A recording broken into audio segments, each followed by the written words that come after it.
was the Weston farm days. While the world was at war, he found his way.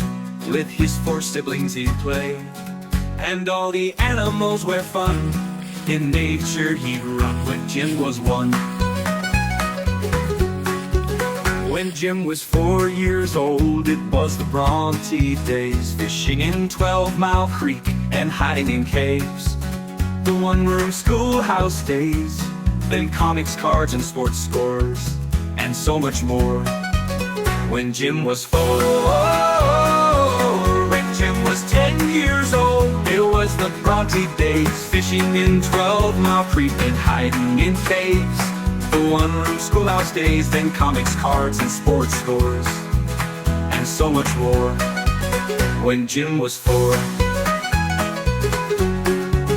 When Jim was 10 years old, it was the Oakville times. In the Cedar Croft gang, when rock and roll was born. Brylcreem was the style that was worn. Poker and baseball were gold. When Jim was 10 years old. When Jim was 21, it was the UofT days. When at a cottage on Sand Lake he met a Kitchener girl. He played her music around the fire. Each other they'd admire. Then they walked down the aisle, 1968 style. In 1971 it was the family days. With Adam being born and Sarah on the way. Teaching high school by day, playing guitar by night. Guided by a folk song light.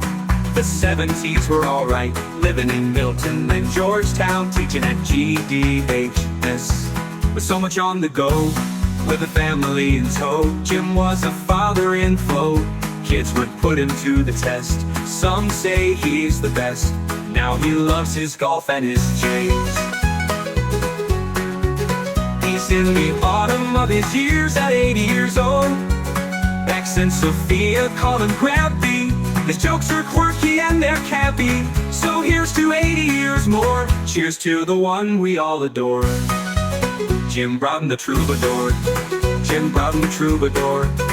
Here's to Jim, to Dad, to Grampy, the Troubadour, the Troubadour. Play on, play on.